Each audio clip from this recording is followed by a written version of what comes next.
Everything's more expensive. That's inflation. But what does that mean for home ownership?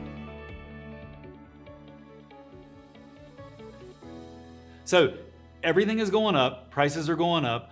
What about real estate? And is it a good idea to buy a house when everything else is getting more expensive? You might think no initially because real estate, it can be a big expense to buy a house. But if you look at the historic numbers, in periods of high inflation, real estate has actually done well, and typically the appreciation has outpaced the inflation, meaning you're actually winning. Because by just keeping your cash in a drawer during inflation, you're actually losing because it's losing its purchase power. And so, why does that happen? Well, one of the biggest things that is impactful for someone considering home ownership during a period of inflation is you are fixing your biggest monthly cost. I mean, for most of us, our biggest monthly cost is our mortgage or housing payment. And if you get a fixed rate mortgage, well, it's fixed. A lot of things in real estate are hard to understand, but that one's easy. Fixed rate mortgage, fixed payment. And so while everything else goes up, your monthly payment stays the same. And if you get a 30-year fixed mortgage, it's staying the same for a long time. So even though interest rates are higher now than they were a year ago, you're still fixing it in at whatever it is. So if you can afford it now, you're fixing that in. You might say, well, hey, why would I fix something in at a higher interest rate? I'll just rent and wait. Well, you know what happens to rent?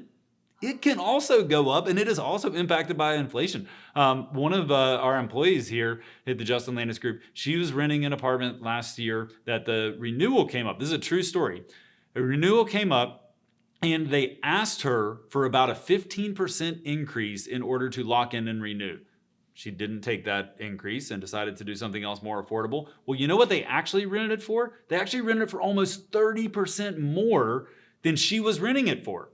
So yeah, things are going up. Interest rates are up some if you're buying a house. House prices are up some. But is your rent going up 30% as well and you're making no equity and no appreciation on that? I think that's something that you really have to, just wrestle with and figure out for yourself. And that's something we'd be happy to help you do because it's not as simple as I just made it, in 60 seconds because it depends on your situation. We'd love to help you talk through that situation and see if fixing that cost for you would be a good move. So send us a message if you need help with that. And next week, I'll be back to talk a little bit more about your timing in the current market. And if you do want to go that route, what it could mean for you based on where we are in the market. We'll see you again next week.